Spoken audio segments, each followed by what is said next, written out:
This is a special bonus edition of Judaism Unbound, B'nai B'rith. Every year, the American Jewish Historical Society hosts a conference of American Jewish historians.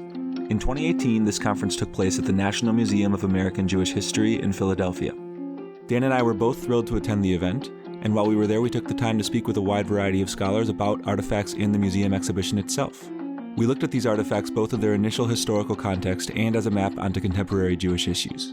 We're thrilled to now be releasing these conversations as bonus episodes on Judaism Unbound's feed, and in this one we speak with Deborah Moore, the former director of the Frankel Center for Judaic Studies and currently a Frederick G.L. Hutewell Professor of History, both at the University of Michigan. So we're looking at a turquoise t-shirt, bowling shirt, which has in white, B'nai B'rith, Lodge 2589, and underneath that, El Paso.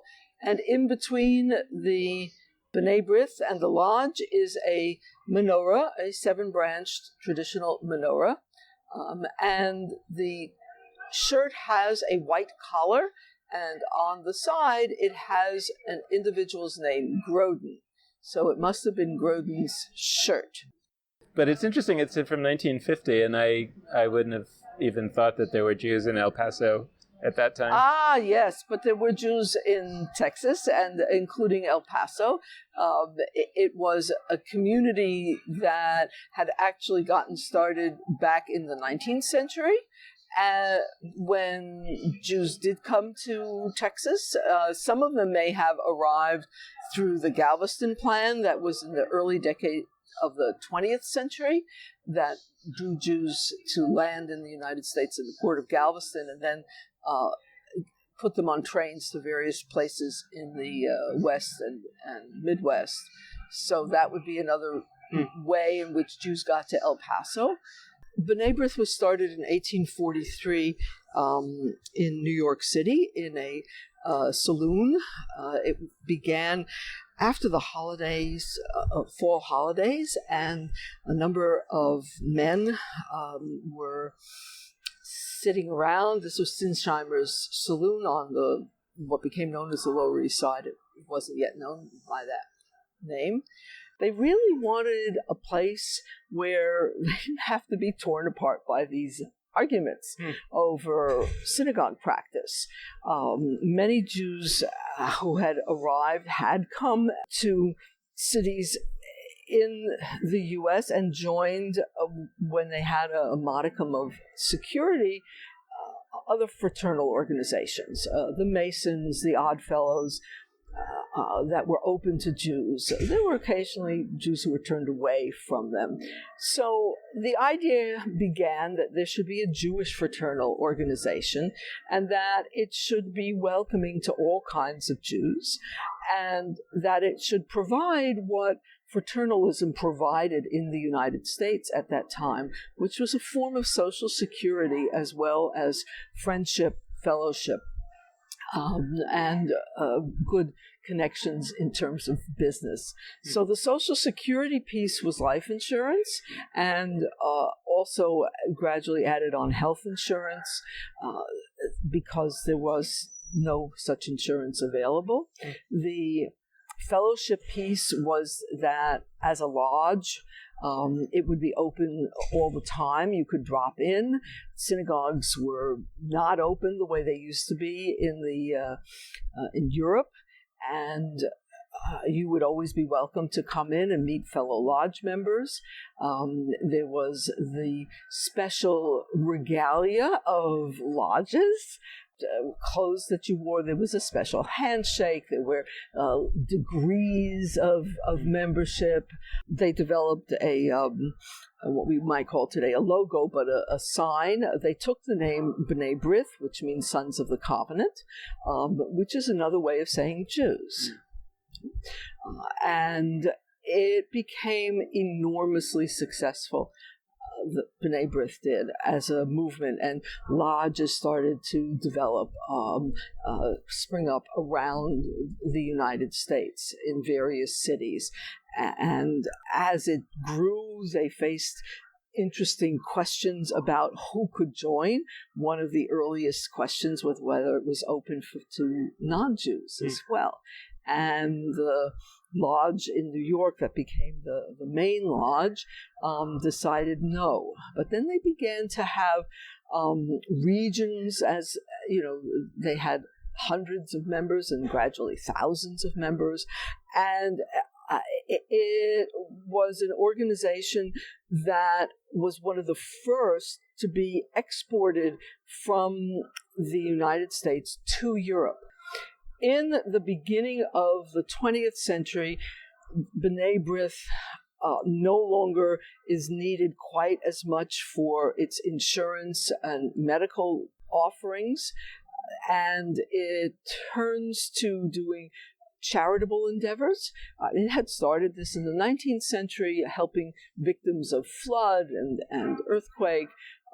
It had set up free libraries for intellectual exchange, but it begins to see itself in the 20th century as a national organization, not just a collection of local ones, and institutes a number of important programs. It has a program to help immigrants, to help disperse them throughout the country, the Industrial Removal Office.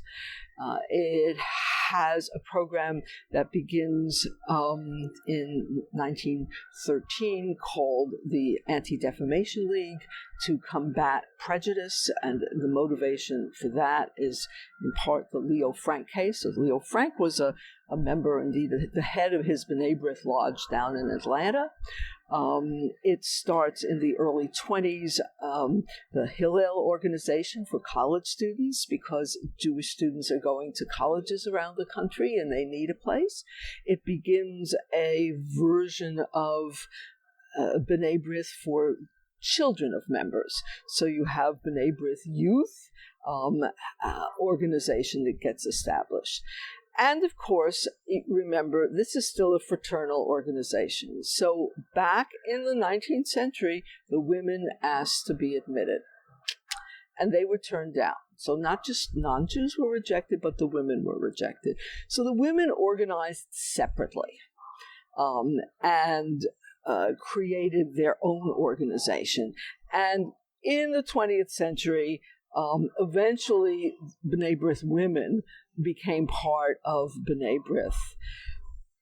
In the years after World War II, B'nai B'rith was very widespread, very popular, a way for American Jews, especially in smaller cities like El Paso, to connect with other Jews. It went back in some ways to its very earliest reasons of fraternalism, of friendship, of fellowship, where you would meet other people and it wouldn't matter. Are you Orthodox? Are you Reform? Are you conservative? Are you, secular or whatever? You were a son of the covenant, a B'nai B'rith, and so you were a Jew and you could belong. It's so interesting because I think of B'nai B'rith, and you sort of assume that it was established more because Jews couldn't get into other clubs, other fraternal orders, and they wanted to have a Jewish one. But the way you're describing it is that it had more to do with Jews wanting to sort of overcome the denominational divides. Yes, I think that's more. I mean, they weren't full-fledged denominations. They were in the 1840s quarrels about how one should pray, what one should, and also competition for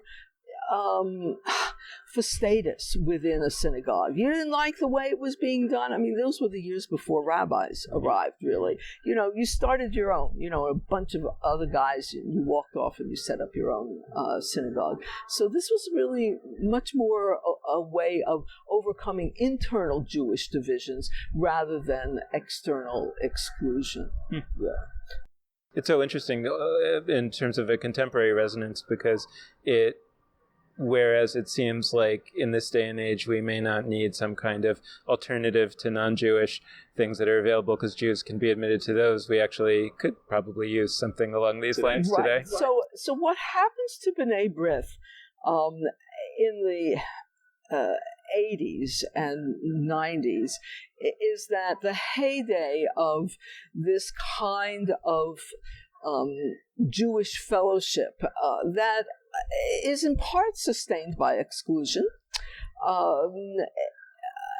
no longer exists because Jews do gain admittance to other forms of social groups, both in terms of their employment and in terms of just plain social life, in terms of where they can live in the country, and districts and suburbs open up, etc., to Jews. And so B'nai B'rith starts to lose membership. And a number of the other organizations that it had created become, in a sense, bigger and more successful than the parent organization. How many people today in the 21st century know that ADL was actually a spin-off? It was created by B'nai B'rith, but it becomes a separate organization by the latter part of the 20th century. The same is true of Hillel. Right? Hillel is spun off as a separate organization, and people no longer talk about it as B'nai B'rith Hillel, because it's no longer B'nai B'rith Hillel. And the women leave again, right? And they create their own women's organization.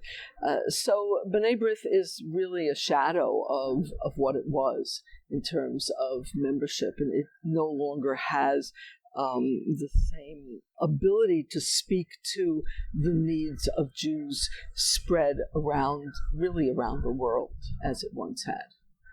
And it's a really great and interesting story about how institutions run their course, perhaps.